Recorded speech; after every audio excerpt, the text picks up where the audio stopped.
Hey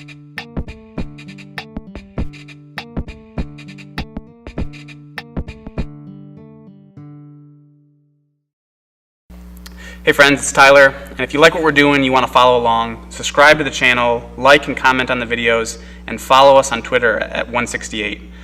All this does is allows us to engage in some different conversations a little bit more deeply and journey through this together. Here's Courtney with this week's reflection.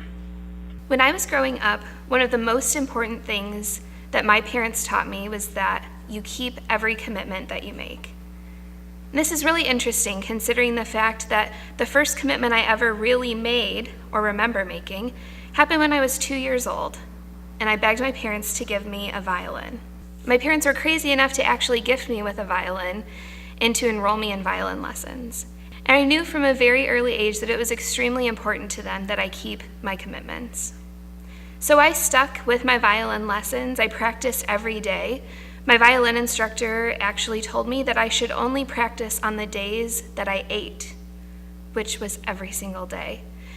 I was expected to keep so many commitments as it pertained to my violin lessons, but also in every area of my life. When I became a teenager and started having more friends and wanting to do more things, I started overcommitting myself. I'm the kind of person who gets a bunch of energy in one moment and says, yes, I would love to hang out on Friday, and then I would love to go to this concert on Saturday. And then those days would roll around and I would dread going to anything. And in those moments, my parents would be there pushing me, saying, you committed to this, you need to follow through.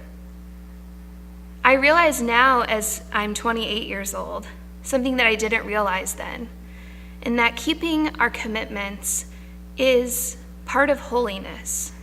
Being committed and seeing something through is something that Jesus calls us to and something that Jesus modeled himself. In the book of Mark, we find Jesus interacting with a group of people known as the Pharisees, and we love to make fun of the Pharisees because we think that we're so much better than they are, when in reality, we're very much like them. And the Pharisees, they ask Jesus a question trying to trap him, but also trying to be able to get around Jesus' teaching. And they pose a question for Jesus about divorce, which seems like a weird question for us to be looking at today. But the basic point of their question is, Jesus, what do you think about divorce? Is it lawful for people to break their marriage commitments to one another? And Jesus says something that I find so interesting.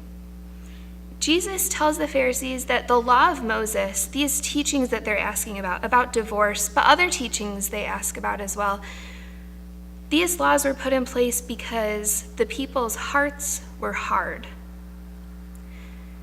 People don't like to keep commitments that they make. And often when we read the law, it gives us a very clear set of circumstances in which it's okay to break commitments. And now I'm not really talking anymore about marriage and divorce, but I'm talking about commitment to our path, what we have been called to do. Like I mentioned earlier, Jesus shows us through his life true commitment when it costs him everything. Jesus is committed to his mission, even when it brings him pain, even when it alienates him from the people who are closest to him. Jesus remains committed. And I wonder how many of us, in a world where it's really easy to break commitments, it's easy for us to decide one day, I don't really want to do that anymore. I don't really want to be engaged in this area of service anymore. I don't really want to help my friend in this way anymore. I'm just going to shoot them a text and back out. But what would it look like for us to embrace our commitments? To stick with things even when it's hard? To look at the world in such a way where we see that we're on a path. Maybe we don't see every step of the path, but we see that we're on a path and we say, I'm going to stick with it no matter how hard it gets. And for us as Christians, that path is service. Commitment to serving the people around us, to serving our world. In what ways do you sense God calling you to commit and to stay committed to today, not just to your small, seemingly insignificant things like violin lessons or sports practice or babysitting, but what does it look like to be committed in things that seem really big? Staying committed to kindness at school, being committed to loving the people around us that we disagree with.